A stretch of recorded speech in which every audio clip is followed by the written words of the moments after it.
Rapid transit has become a part of the metropolitan Washington scene, the result of efforts that date back almost to the turn of the century. Today, it's a reality, no longer just a hope or a dream. It has become an efficient, fast way to get from place to place. It's a system that is growing and developing to help meet the transportation needs of ever-increasing numbers of metropolitan Washington residents and visitors. The system quickly became part of the Washington area daily life after its first section opened in March 1976. From that beginning, Metro has continued its outward growth to aid mobility and add to the quality of life of more and more Metro area residents.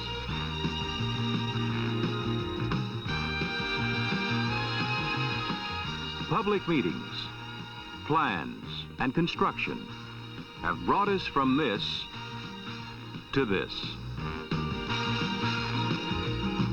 From dream to reality.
A rapid transit system does many things for people, and Metro is firmly rooted in the people of the metropolitan region. The people who overwhelmingly supported Metro in the 1968 referendum. The thousands of people who attend scores of meetings held every year to determine public needs. Feel that the route and the stations will require. The people of 8 separate political jurisdictions who have banded together in a unique collaboration with the federal government to work for the common good. Metro is giving people a whole new way to get around. For many, an alternative to this. To this. To this. And to this. But a rapid rail system is more than a means of avoiding inconvenient traffic situations.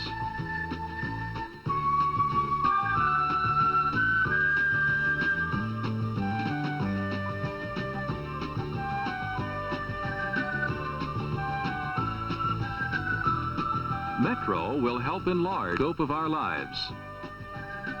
Where we live, where we play, where we work.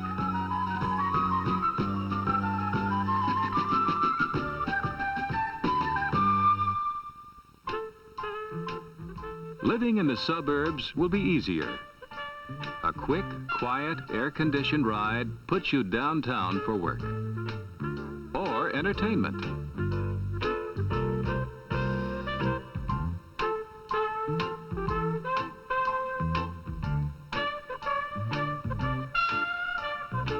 For those in the city, expanded job and leisure activities in the suburbs will be a short ride away.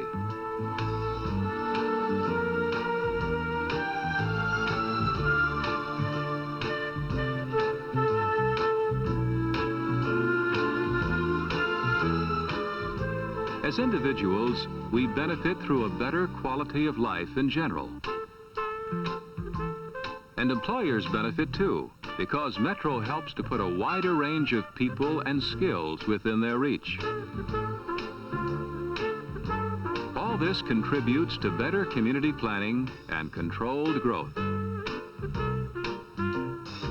If Washington fits the pattern of other cities that have new transit systems, commercial and industrial investment in the region should rise, creating new jobs and expanding the economic base.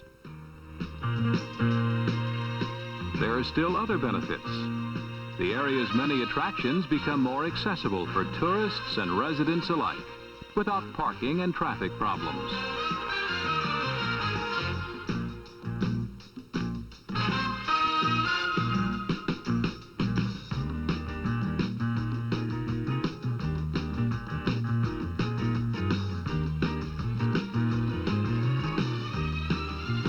By helping to reduce the number of cars on the road, Metro contributes to cleaner air. In an energy-conscious era, Metro will make a lot of sense to many of us as a practical means of transportation.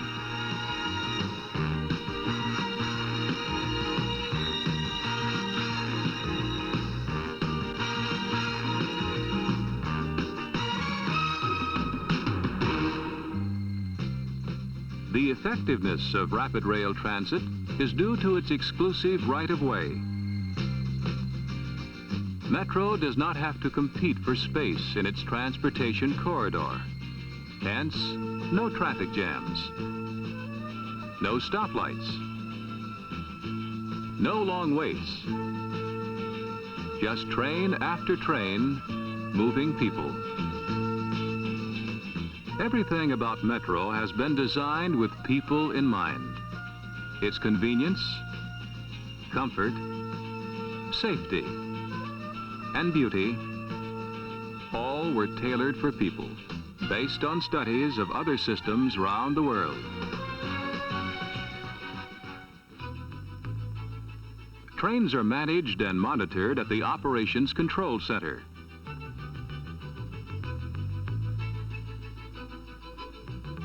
This center uses a computer to maintain schedules and the proper spacing of trains.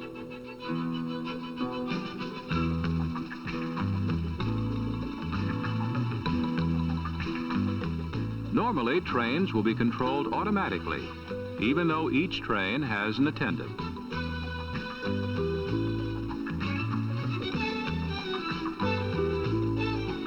However, the train attendant is able to take full control by switching to the manual mode. Information needed by the train attendant is displayed on his console.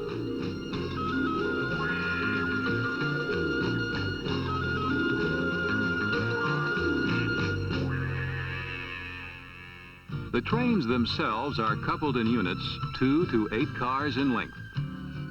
Each car has seats for 81 passengers, with room for 94 to stand.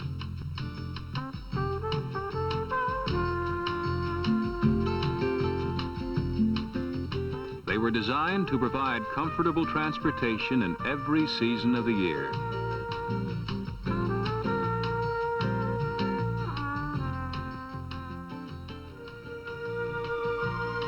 Noise is minimized by the use of cushioned rails throughout the system. Rails are welded together to produce smooth joints and quiet operation. In certain areas, trains run on rails that have been laid on concrete slabs that actually float on thick pads of sound insulation.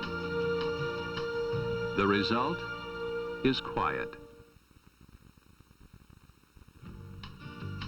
The edge of the platform has a rough surface that contrasts with the main platform to indicate closeness to the tracks. The underground stations, just like the trains, are air-conditioned for year-round comfort. The waiting platforms have been moved away from the wall to allow for comfortable indirect lighting and to discourage graffiti. Pylons carry important station and route information. Getting to and from the trains is easy, with special elevators provided for the severely handicapped. Spacious vaults with high ceilings give a timeless quality to station design, while providing structural strength and an unobstructed view for safety's sake. Metro Zone Security Force will patrol trains and stations. Station attendants man kiosks located on mezzanines.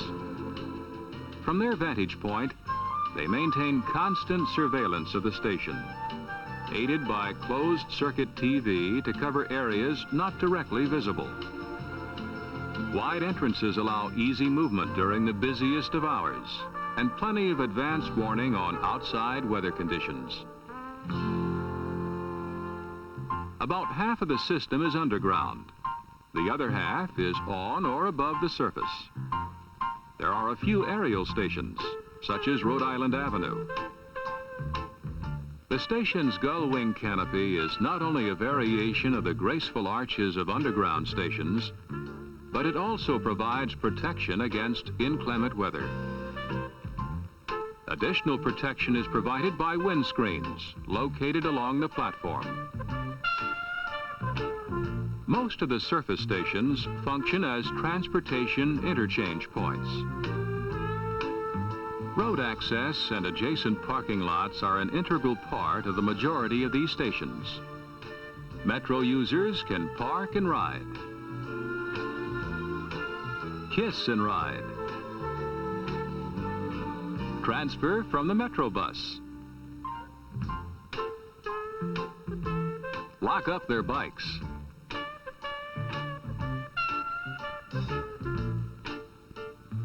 wheel in,